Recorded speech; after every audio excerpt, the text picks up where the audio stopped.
ಭಾರತ್ ಬಂದ್ ಬೆಂಬಲಿಸಿದ್ದೆ ಹಲವು ಸಂಘಟನೆಗಳು ಕೂಡ ಈ ಭಾರತ್ ಬಂದ್ ಅನ್ನ ಬೆಂಬಲ ನೀಡಿರುವಂತದ್ದು. Indian National Trade Union Congress ಕೂಡ ಈ ಭಾರತ್ ಬಂದ್ಗೆ ಬೆಂಬಲವನ್ನ ಕೂಡ ನೀಡಿದೆ.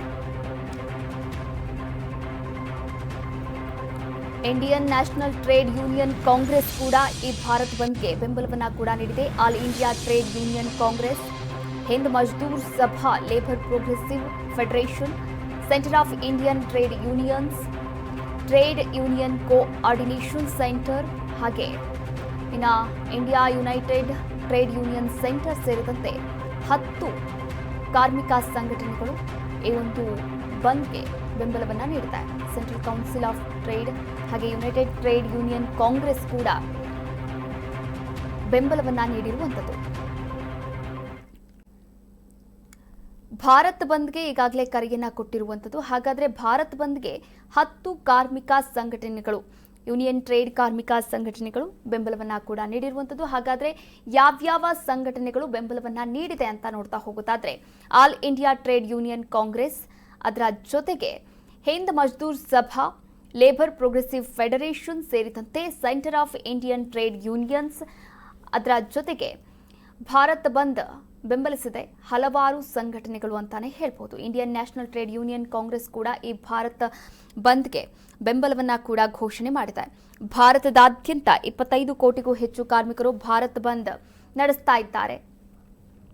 ಇನ್ನು ರಾಷ್ಟ್ರವ್ಯಾಪಿ ಮುಷ್ಕರದಿಂದ ಜನಜೀವನ ಅಸ್ತವ್ಯಸ್ತವಾಗುವಂತಹ ನಿರೀಕ್ಷೆ ಕೂಡ ಇರುವಂಥದ್ದು. ಸ್ವಲ್ಪ ಅಡಚಣೆ ಉಂಟಾಗುವಂತಹ ಎಲ್ಲಾ ಸಾಧ್ಯತೆಗಳು ಕೂಡ ಇರುವಂಥದ್ದು. ಇನ್ನು ಪ್ರಮುಖವಾಗಿ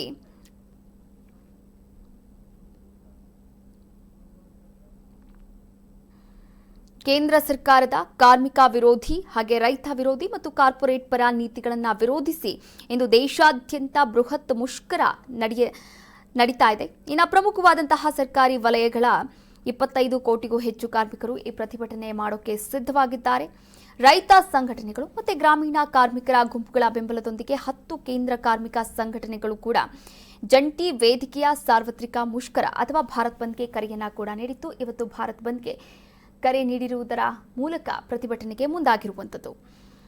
ಇನ್ನು ಸಾರಿಗೆ ಮತ್ತು ವಿದ್ಯುತ್ ಸರಬರಾಜು ಸೇರಿದಂತೆ ಅಗತ್ಯ ಸಾರ್ವಜನಿಕ ಸೇವೆಗಳಲ್ಲಿ ಇಂದು ಪ್ರಮುಖ ಅಡಚಣೆಗಳು ಕೂಡ ಉಂಟಾಗುವಂತಹ ನಿರೀಕ್ಷೆ ಇರುವಂಥದ್ದು. ಹಾಗೆ ಬ್ಯಾಂಕಿಂಗ್ ಮತ್ತು ವಿಮಾ ಸೇವೆಗಳು, ಅಂಚೆ ಕಾರ್ಯಾಚರಣೆಗಳು, ಕಲ್ಲಿದ್ದಲು ಗಣಿಗಾರಿಕೆ ಮತ್ತು ಕೈಗಾರಿಕಾ ಉತ್ಪಾದನೆ, ಸರ್ಕಾರಿ ಸಾರ್ವಜನಿಕ ಸಾರಿಗೆ ಹಾಗೆ ಸರ್ಕಾರಿ ಕಚೇರಿಗಳು ಮತ್ತು ಸಾರ್ವಜನಿಕರ ವಲಯದ ಘಟಕಗಳು ಸೇರಿದಂತೆ ವಿಳಂಬ ಆಗ್ತಾ ಇರುವಂಥದ್ದು. ಹಾಗೆ ಅಡಚಣೆ ಕೂಡ ಉಂಟಾಗುವಂತಹ ಸಾಧ್ಯತೆ ಇದೆ. ಇನ್ನು ಕಾರ್ಮಿಕರ ಸಮ್ಮೇಳನವನ್ನ ಕಾಂಗ್ರೆಸ್ ಭಾರತ್ ಬಂದ್ಗೆ ಕರೆ ಕೊಟ್ಟಿದ್ದೇಕೆ? ಕೇಂದ್ರ ಸರ್ಕಾರದ ನಡೆಗೆ ಯೂನಿಯನ್ಗಳು ದುರ್ಬಲವನ್ನ ವ್ಯಕ್ತಪಡಿಸ್ತಾ ಇದೆ. ಜೊತೆಗೆ ಕಾರ್ಮಿಕರ ಕೆಲಸದ ಅವಧಿ ಹೆಚ್ಚಳವಾಗ್ತಾ ಇದೆ. ಕೇಂದ್ರ ಸರ್ಕಾರದ 4 ಲೇಬರ್ ಕೋಡ್ಗಳಿಂದ ಸಮಸ್ಯೆ ಆಗ್ತಾ ಇದೆ. ಕೇಂದ್ರ ಸರ್ಕಾರ ಗುತ್ತಿಗೆ ನೌಕರಿಯನ್ನ ಪ್ರೋತ್ಸಾಹ ಮಾಡ್ತಾ ಇದೆ. ಖಾಸಗೀಕರಣಕ್ಕೆ ಹೆಚ್ಚು ಒತ್ತು ನೀಡ್ತಾ ಇದೆ ಎನ್ನುವಂತಹ ಆರೋಪ ಕೂಡ ಕೇಳಿಬಂದಿರುವಂಥದ್ದು. ಸಾರ್ವಜನಿಕ ವಲಯದಲ್ಲಿ ನೇಮಕಾತಿ ಕುರಿತಂತೆ ನಿರುದ್ಯೋಗದ ಜೊತೆಗೆ ಉದ್ಯೋಗದಾತರಿಗೆ ಇನ್ಸೆಂಟಿವ್ ಕೂಡ ಕೊಡಬೇಕಾಗುತ್ತೆ. ನಿರುದ್ಯೋಗ ಹೆಚ್ಚಳ, ಅಗತ್ಯ ಸಾಮಗ್ರಿಗಳ ಬೆಲೆ ಹಾಗೆ ಆರೋಗ್ಯ, ಶಿಕ್ಷಣ, ಕಲ್ಯಾಣ ಯೋಜನೆಗಳ ವೆಚ್ಚ ಕುಸಿತ ಹಾಗೆ ಕೇಂದ್ರದ ವಿರುದ್ಧ